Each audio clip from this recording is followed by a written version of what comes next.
Also need to ask ourselves, why do so many people live in abject poverty and so few live lives of opulence? Through our investigation, through the SIU investigation, 3 coordinated syndicates responsible for the loss of over 2 billion. Imagine rushing to a hospital in pain only to be told there are no beds, no medicine, no help. Then imagine discovering that that money meant to save your life bought someone a fleet of Lamborghinis.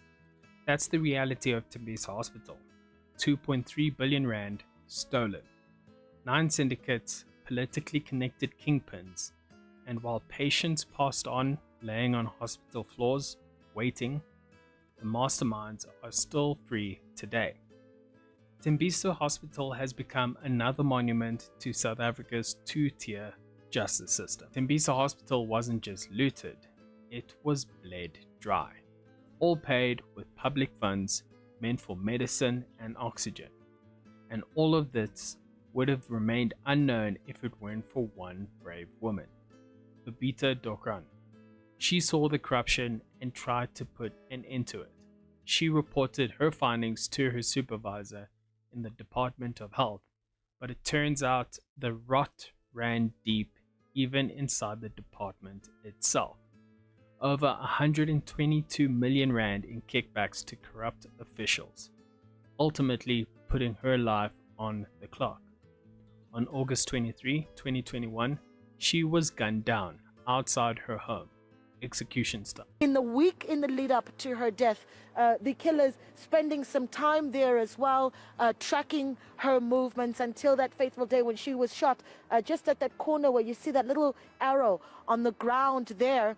That there being where Babita was shot. 12 bullets. She just dropped off her daughter at school, was coming back home at around 8 o'clock in the morning with her domestic worker who, in the wake of the attack, was able to get out of the car and escape. But horrific incidents indeed, and certainly a sign of just how far criminals are willing to go in order to protect corrupt activities within the...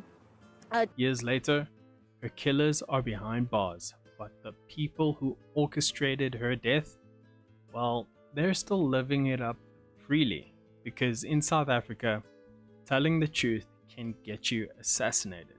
But stealing billions, well, you'd think that after Babita's assassination, the system would have finally cleaned itself up, right? But what happened instead? Gauteng Health Department audit of Tembisa Hospital was ultimately buried for 1 year, and the Hawks sat on key evidence, letting her phone and laptop gather dust while the corruption carried on. The criminal syndicates thought they were done with Babita, but Babita wasn't done with them. Thanks to Jeff Wex of News 24 and his groundbreaking book, The Breadcrumbs Babita Left Behind led to one of South Africa's largest search and seizure operations in history. Breaking news now. We saw the one raid on the home of Shadrach Sabir. Now, law enforcement officers are seizing the property of a businessman linked to a syndicate accused of looting at the Tembisa Hospital. These are some of the cars. Gosh. The SIU had raided a Sandton mansion, seizing luxury cars, artwork, and assets worth millions. The owner of that home, Hangwani Maumela, nephew of Cyril Ramaphosa by a previous marriage. He was one of the biggest beneficiary of the Tembisa Hospital looting spree. And despite all the evidence linking him to fraudulent tenders and assets worth hundreds of millions being frozen, he is still free today. No arrests, no orange overalls, just headlines about his Sandton mansion, while patients at Tembisa are still left to suffer. This is not on. Guys, I'm here in Tembisa Hospital right now as we speak. Look how our human beings been stored. I may call it stored, because you cannot stay or sleep in such place. Yeba kwethu bhekani indawo kaTembisa. ngisesibhedlele manje ngilethe omunye umfana wami bhekani kunjani bhekani kunjani bhekani abantu bhekani abantu bhekani abantu kunjani phansi sibhekeni nje bakwethu ukuthi kunjani eTembisa Hospital sibheke nje indawo akuna nurse akuna doctor akuna muntu wonke umuntu ulele phansi kuphansi phezulu bhekani nje umfowethu lana ufida ubhuti wakhe ufida ubhuti wakhe because akuna muntu akuna lutho akuna next bhekani madoda bhekani madoda bhekani madoda kunjani community They telling us also here. yeah let us They're telling us this is not all, man. This must go to government, man. This is not all, man. let us try something, guys, as a community. Councillor, mayors, MEC, health department, let us come here and see what's going on in Tembisa Hospital. This is not on at all. This is not on. While people lie on hospital floors in Tembisa, Hangwani Maumela is in the courts. Not for fraud, but fighting his ex-wife for permission to take his son on holiday. Where? Disney World. Let that sink in. A man accused of stealing hospital funds to live like a James Bond villain now wants a trip to the happiest place on earth. And it gets even worse. He's reportedly still trying to secure a new tender in the Northwest Province, using one of his many shady companies, Alu. It turns out he's been using fraudulent BBBEE documents to try win a 1 billion rand tender for hospital meal plans. The same scam with insanely inflated prices. Alu didn't get the contract, but Maumela is now trying to overturn the decision that awarded it to another company. Maumela is just one of 9 syndicates. There have been 0 arrests so far. This isn't justice.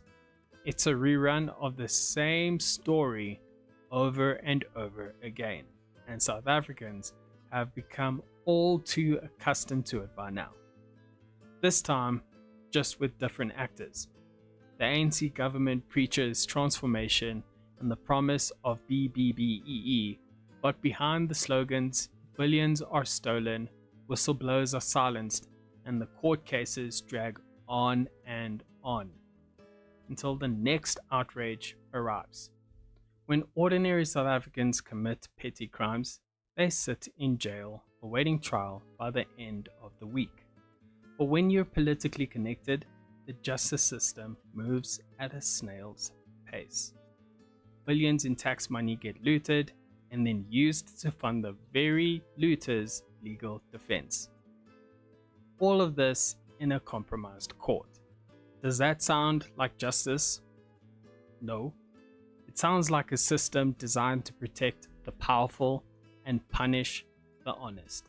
Every rand stolen from Tembisa Hospital wasn't just money. It was a life.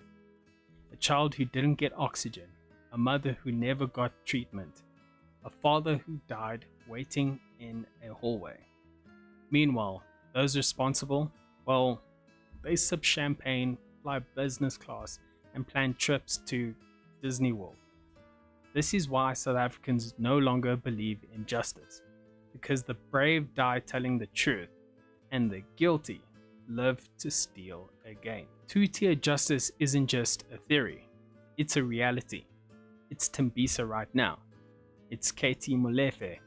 It's every smiling face in court while South Africans bury the cost of their corruption. And if that doesn't make you angry, then the system is working exactly as they designed it.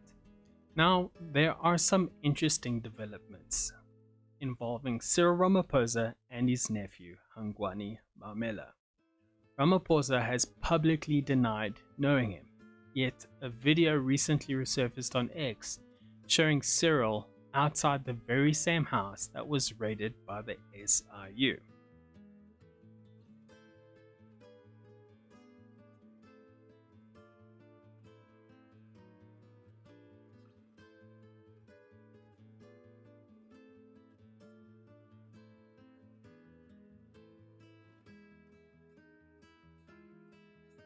This isn't definitive proof, but it does raise some serious questions. What are the odds of your nephew by marriage, who lives in such close proximity to you, and that you'd be seen outside that same house? Let me know what you guys think in the comment section below. This is it for the video. Please make sure to like, share, subscribe, and I will catch you in the next video. Peace.